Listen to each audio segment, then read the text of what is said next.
Buenas noches a la audiencia de En Vivo desde el Sur. Esta noche contamos con la presencia del embajador Héctor Timerman, aquí en la capital estadounidense, con quien vamos a conversar de cuáles son las claves para el regreso del presidente legítimo Manuel Zelaya a Honduras. Buenas noches, embajador. Buenas noches.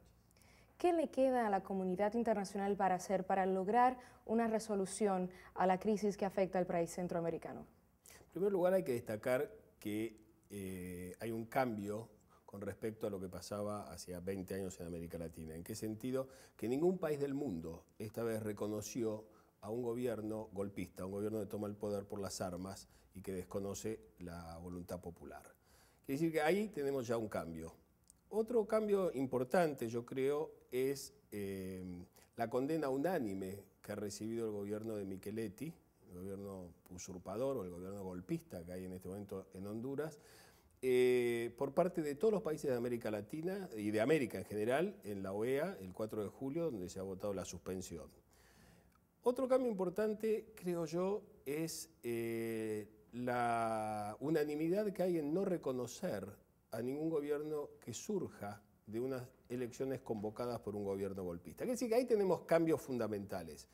Pero también hay un retroceso importante y eso es lo que motiva la preocupación de muchos de nosotros que hemos vivido golpes militares en nuestros países o golpes, digamos, antidemocráticos. En el sentido que sabemos que una vez que se produce un golpe, comienzan luego a cercenarse las libertades democráticas. Empiezan a aparecer las violaciones a los derechos humanos. Empiezan a aparecer,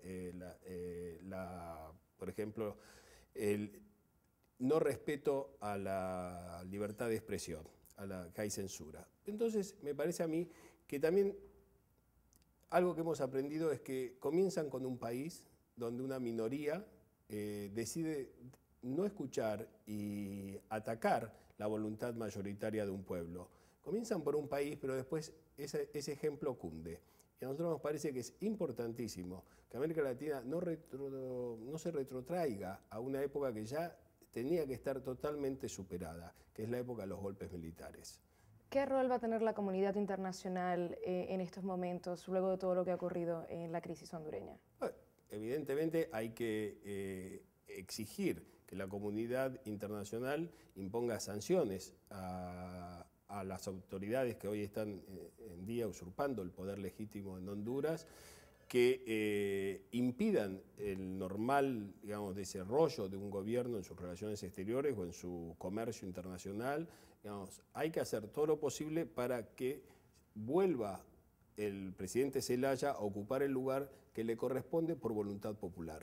Digamos, ese es el tema que hay ahora en cuestión. Ahora bien, eso no es sencillo. ¿Por qué? Porque nosotros necesitamos una resolución pacífica de los conflictos. ¿No? La Argentina cree que todos estos conflictos tienen que ser resueltos a través de un método, digamos, no beligerante. Y entonces, en ese sentido, tenemos que actuar con mucha firmeza, con mucha decisión y teniendo en cuenta que lo que está en juego son las vidas humanas de muchos hondureños, pero también está en juego un proceso democrático que creíamos que estaba totalmente solidificado en América Latina y que hoy nos damos cuenta que hay minorías que están esperando su oportunidad para derrocar gobiernos populares. ¿Qué medidas está gestionando su gobierno frente a su par estadounidense o frente a otras instancias para presionar una solución a esta crisis? La Argentina es un país total y absolutamente solidario con la situación, con el pueblo hondureño y con la situación por la cual está atravesando. En todas nuestras conversaciones en el Congreso de los Estados Unidos y a nivel, digamos, que yo llevo adelante en el Congreso de Estados Unidos y con la Casa Blanca y con el Departamento de Estado, hemos manifestado nuestra preocupación, nuestra decisión unánime de que este gobierno de Micheletti, el gobierno golpista, no puede ser reconocido, tiene que ser sancionado y la presidenta Cristina Kirchner ha llevado a la cumbre del Mercosur, que recientemente fue aprobado por todos los presidentes del Mercosur y los países, digamos, asociados al Mercosur, una decisión por la cual ningún gobierno que surja de elecciones convocadas por el presidente Micheletti o por el gobierno que está en este momento usurpando el gobierno legítimo del presidente Zelaya va a ser reconocido. Es decir, que no es posible la solución que están pensando algunos de una convocatoria de elecciones anticipadas, porque ese gobierno no va a ser reconocido por ningún país, por lo menos del Mercosur, y lo más probable es que ningún país de América Latina.